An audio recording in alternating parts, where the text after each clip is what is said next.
G'day fellas and welcome to a casted game. Spawning in on the south side of the map, playing as the Abbasid Dynasty, we've got 3DB.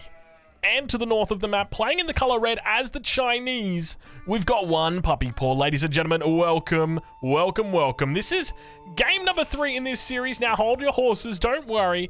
We did not actually cast game number 1 or game number 2. No, we are jumping right into game number 3. First game went over to B, second game went over to puppy paw. And now we're in the decider, the final game, the winner of this series. This is a best of 3, keep that in mind. The winner of this series will go on to fight against the winner of the series that was Marine Lord versus Zertan. So we'll be jumping into that one up next on the channel. So if you're interested in seeing that, well, hey, check it out. It'll be coming up next. But other than that, let's get into the game. Hey, and most importantly, make sure you check out Road to Red Bull Wallalol Legacy this weekend. Interesting strategy here with a half-built house. Let's see exactly what B is up to. Going to be a very standard opening here for him. He's going to be focusing on sheep underneath the town center rather than going onto the berries. We do see some Abbasid players opt to go onto berries with an early mill and then look to take out a lumber camp. We've seen some players go straggler trees onto a mill with berries as well. And we've seen a super weird an early wheelbarrow build. That came out from Zertan. I really like that a lot. I thought that was very, very cool. But not today, not today. Just the standard 7 and 3 build, and then probably onto food or onto wood after that. Yeah, probably. Now let's talk a little bit about what we got over on the other side. We got something very curious. I don't know exactly what's going on over here, but I'm getting a little bit worried. So Puppy Paw, what are you doing to me right now? Okay, all right. Look, Puppy Paw, very good player, very good guy, but I gotta ask some questions. Puppy Paw, what's going on here? Third game in, Puppy Paw picks China, and he's like, I got no clue what I'm doing, but I'm gonna play it anyway. Puppy Paw out here, long distance mining with 5 villagers on wood in the Dark Age. Now going to be dropping down that lumber camp. He's also got a mining camp down, and he gathered up 27 gold off this bad boy. Okay, it's all been explained. He's going for survival technique. Okay, all right, that's why. It all makes sense now. So he gets survival techniques. That's going to be increasing the efficiency of the villagers here. Does he go professional scouts? That could actually be something cool. I'm sorry that I'm memeing a lot. It's just, it looked very funny. Like, he gathered a very specific amount of gold. But now going to be running that Imperial Official back. Hopefully no drop-offs in that time. Let's make sure all of these villas look like they have dropped off. Very, very fortunate. Now, something that I talk about quite a bit when it comes to gathering deer up in the Dark Age for you as China, people typically look to avoid it on maps like Hill and Dale and, of course, on Altai as well. It's quite common that other civs will look to do it, but typically you see players look to steer away from it on this map just because you want to try and maximize your tax as China in the early stage of the game because you want to maximize that Imperial Official running back and forward. And we can see that Puppy Paw is doing that still, but you just don't get as many drop-offs with that. But one of the mitigating factors for that is the early survival techniques. So by getting that super early survival techniques, what that does is it basically gives him an extra 32 gold. Now, obviously, he's spent gold to get that. It's not like it's a free tech, but I guess. To some extent, it also means that you don't actually pick it up as a tech once you've got your Imperial Academy up. But hey, look, it's still pretty nice, pretty funky. 32 gold in the bank there. But definitely a bit of an interesting approach. We do see an early age up coming in from B. We'll double check and see exactly what he's up to. Wheelbarrow coming through. He's also going to be going for fresh foodstuffs. No real surprise there. And moving on to stone. So it's going to be that classic 2 town center play. Now, the question is, how does Puppy look to go from here? Now, my personal favorite in this matchup, I'll be real with you guys, it's been a while since I've played this matchup. It's been a while since I played. It is the 1TC Song Dynasty into Chokunu Rush. In this matchup, Chokunu very effective up against your enemy. They deal with pretty much absolutely everything, with the exception of like mass horsemen. That's about it. So you can always throw in a couple of spears, but Puppy Paw yet to hit that Song Dynasty. We do hear that beautiful Abbasid music coming off though. If you guys don't mind, I'll just do a little bit of. Okay, thank you. That was perfect, Drongo. Keep it up. Running some more taxes though. 21 gold, not too bad. Imperial Official going to be doing his thing. We'll check out and see exactly how B's doing. He's on the way to that second town center. But second TC, he's also opened with an archery range. So it's going to be an early camel archer that's just coming out across the map. Now, the Chocono is very effective. And do we have a potential boar on the cards right here? Actually, you know what? I wouldn't mind a boar at all. This is something that Beastie was talking about on his stream. Beastie said, more and more often we are seeing players go for the ball. And the reason why is because it just delays the farm transition. The longer it takes you to get onto farms, the more often you're going to be able to get those resources, or the longer your transition onto farms, then the more sooner you're going to be able to be pumping out units. That's essentially it. But we do see the scout coming over. Villagers just chilling out idly. Barbican probably going to be dropped out. No, it's just going to be an outpost that he opts for, realizing that there is a camel on the way. B does spot that one out. He's looking to try and dish out some damage early. He's going to be focusing down the second villager. Smart move. That villager getting focused pretty damn quickly as well. Is not going to lose its life. Loses its life. Oh my lord. Real voice just came in right there. Outpost. Up and steady. And now Barbican. The question is, where do you go with the Barbican? I mean, I guess you just drop it right there. You got the outpost up, so why not? And now that camel going to be moving out towards this position. Now he's got the sheep out over here next to the deer. So I wouldn't be surprised if we see these sheep move back towards the berries and another mill subsequently dropped here. Puppy Paw going to be dropping down a stable, forcing that out from his enemy. And look at this from B. Already early aggression here with the villagers moving forward, looking to drop down an... What? Get out of town! A forward TC? No way! It is a TC drop. It is like a Mongol TC drop. It's like a keep drop. He's bringing the wolf with him. Warrior coming in for a bite. What is this? Oh my god, this is game number 3, guys. This is in the quarterfinals right now for the Road to Red Bull Wallalol Legacy Weekly. We got an outpost going to be coming up in response. B might have to fall back from this position. He knows exactly how to react in this scenario. B gonna hold on, and he's gonna be forced away. The town center gets cancelled. Sayonara, mate. Second TC gonna be tried, tested, and let's see if he goes for it again. Is he just baiting more outposts out? And you know what? Honestly, I don't even mind a bit of an outpost bait. Yeah, you drop down a mill for me on my berries. I don't even mind. Chukunu gonna be coming out. Great to see. Exactly what we want. Remember, in this matchup, Chukunu is an absolute shredder of a unit. It just demolishes everything in its weight class and the weight class above it.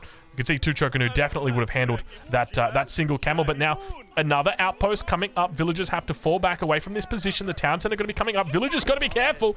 Oh my lord, Puppy Paw running into a bit of danger there as the camel archers look to try and tail it through. The Barbican yet to get into action, but those villagers should be able to make... Whoop, one of them does make it. He rallied it from the deer carcass, you could see. Well, not rather rallied it to the deer carcass. Villagers going down. My lord, this is an early massacre. The town center drop is coming out today. What is this game?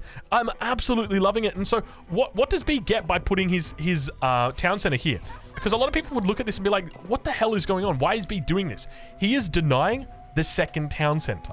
By doing this, B denies a second town center. He says, no, you're not allowed to gather stone. You cannot gather stone. And that's what he's doing. He's stopping the stone from being gathered.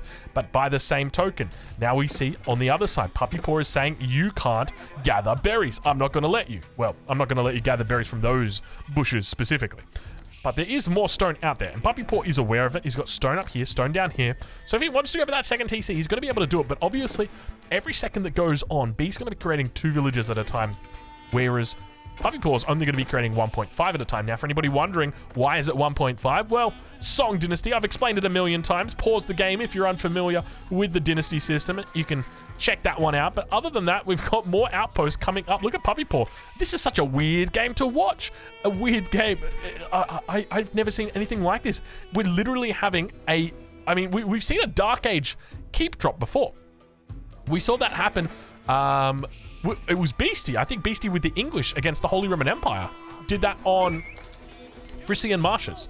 But I don't think we've ever seen a forward town center drop like this, with the exception of the Mongols. Third TC is up behind this now. B going for 3. Don't tell me the madman's going for 4 TCs at this point. He's pulling a snooper right now. He's just going to max out on TCs. Now we're checking with Puppy Paw. He is gathering up stone towards that northern position. I'm suspecting that's not even for a town center. I reckon that's just for arrow slits, and that's exactly what he goes into. Arrow slits on that bad boy. No arrow slits on this one just yet, but you just wait and see. Let's check in on that villager count, though. We're sitting on 34 villagers at the moment for Puppy Paw. Over on the other side, B now sitting on 42 villagers. So starting to pull ahead quite considerably in that villager count. It's only going to keep getting higher and higher, but this TC is going to quickly find out that it's essentially useless. There's not too much it's going to be able to do. Once arrow slits are in on both sides here, it's going to get really tough. And take a look what happens here. You know what would be really smart? A little bit of a wall right here, just to delay these villagers a little bit longer, because now they're going to start getting taken out. We don't see any textiles coming through just yet for B. B still yet to realize, now finally realizing, okay, villagers got to hightail it out of there. Moving up towards this position in the north. We'll watch and wait and see exactly how he does it. He's got plenty of resources in the bank. Battering ram going to be coming in. He's going to be looking to clear these outposts. If there's any Civ that's decent at dealing with it, it's going to be the Abbasid, but now the horseman coming in on the south side. Nice little raid here. Going to force him away off that gold. We'll ride on board over with Puppy Paw and see how he's doing as he drops down a second archery range, looking to really go ham when it comes to those True Canoe. Also going to be going for siege engineering himself. 6 True Canoe out so far. Continuing to add in more. Villager count or economic unit count at 39. He's got 3 Imperial officials out at the moment. Still yet to go into that 4th one. Still yet to take berries. Gathering up plenty of sheep. The taxes are coming in. And now more units moving out. Look at this. B might be in a little bit of trouble. He's got no idea about the units that are behind the wood line. Now down to the south, we see that battering ram cleaning it up, but at the same time towards the north, the units or the villagers are going to get completely eaten alive. B looking incredibly in a tough position, increasingly in a tough position as he loses more and more villagers. That villager count going to keep dwindling, and Abbasid, notoriously villagers, just...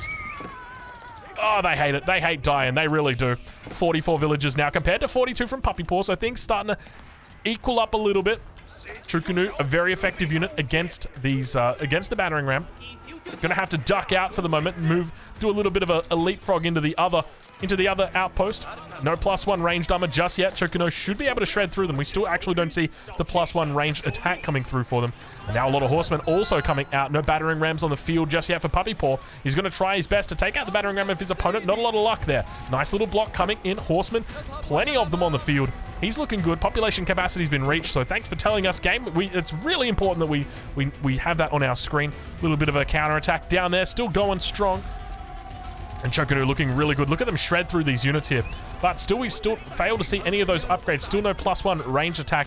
Still no +1 ranged armor. You wait until that bad boy comes through, and these guys are really going to be shitting out plenty of arrows. Now slowly and steadily they push through. Chocono effective at dealing with the battering ram as well, especially after the patch that reduced the health down to the battering ram from 700 down to 420. Chocono always just do 1 damage, so it essentially just means that they do 40% more damage now to the battering ram. So super duper good for the Chinese when it comes to that. And I love the way that Puppy Paw is playing this. I think 1 TC Song Dynasty is 100% the right play in this position. I know that his enemy's on 3 TCs, but you know what? It doesn't even matter. It does not even matter.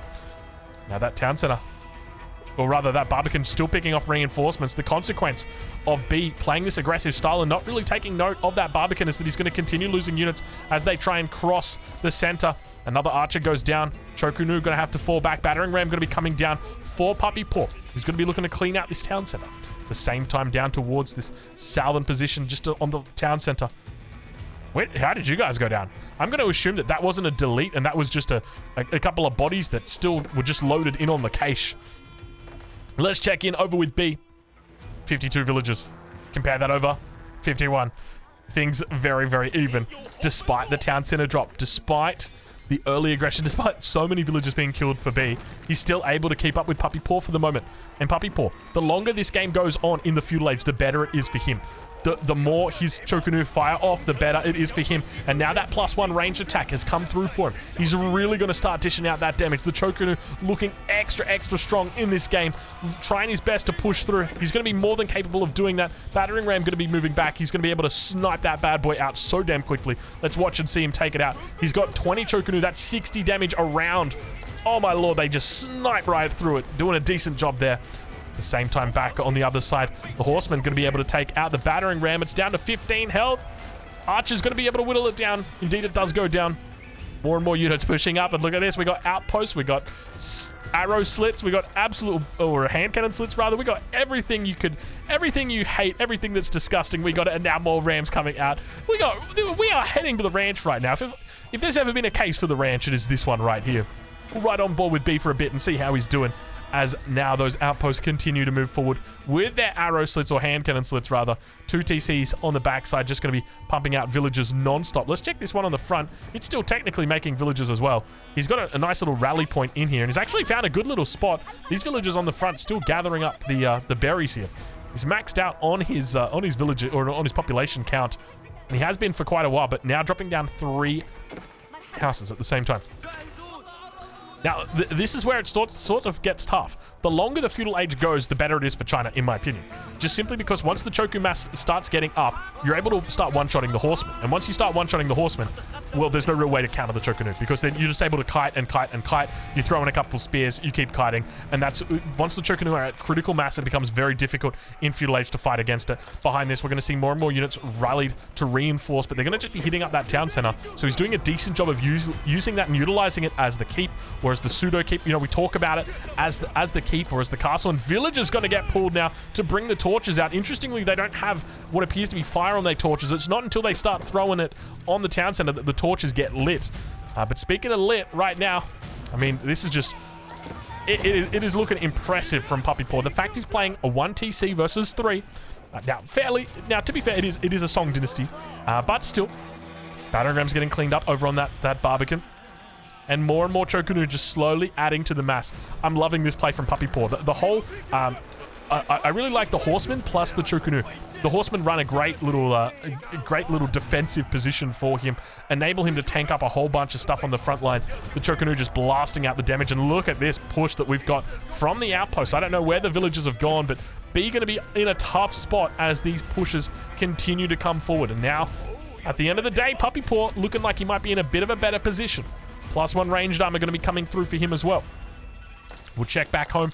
He's doing a pretty decent job. Look at this, 45 villagers on wood, 5 villagers on gold. He's balancing the economy very, very well. Typically, at this point in the game, you'd see China players with about 3,000 gold from their Imperial officials. They're like, I can't hold all this gold. It's the lime meme, but except with gold. And the Imperial official is the one carrying the gold. It's not the it's not the dark guy carrying the limes. It's the Imperial official carrying the gold. But now going to be forced back away from this position with the Barbican. Always looking to try and fall back to it, trying to get those extra attacks in from it. A nice little attack on the front side. The battering ram does go down. Chokunu moving forward, looking to try and dish out plenty of damage. The attack speed on these bad boys is 1.75 compared to the Archer of 1.62. So they did get a little bit of a nerf in there. I'm not sure exactly when that happened. The Chokunu used to actually fire off faster, but look at them shred through the battering ram. Not even close. And remember, it's that extra 40% damage that we were talking about. I say extra 40% damage, but it's just the 40% reduced health of the battering ram, which technically I guess it's probably closer to like a 60% damage increase for the Chokunu. But now we got battering rams coming down. 1, 2, 3 battering rams. And I love this. I mean, we've now seen the battering ram switch from just the 300 cost down to 250, together with a couple of changes to the town center, the way that it interacts with the battering ram as well. And now we are seeing, like, quite literally Ram Ranch going absolutely crazy. At this point, I don't think I've ever seen, like, there's more rams in this game than a Lenok game. And that's saying something, because that guy loves to get the rams out. But now Puppy Paw looking to try and make amends with his enemy. The second town center might become that target. The villager count, we'll check in with it, see how it's doing. 69 for Puppy Paw, 80 for B. He hasn't fallen too far behind. Only 11 villagers behind at this point in time. Phalanx coming through. I've got no idea what for. What do you need Phalanx for at this point in the game? Why are you making spears? Your enemy's making 100% Chokunu, with the exception of a horseman or 2 here. I guess that's probably why you're making spears. Second town center going to be going down. Look at the Chokunu just firing up, dishing out that damage. They're not siege units, not technically, but hey, they're siege units, all right? I love the Chokunu. I love the Chokunu. If you couldn't tell, I love the Chokunu. And now B going to be dropping down this wall along the edge, looking to try and keep those villagers safe on the south side. Smart moves from him.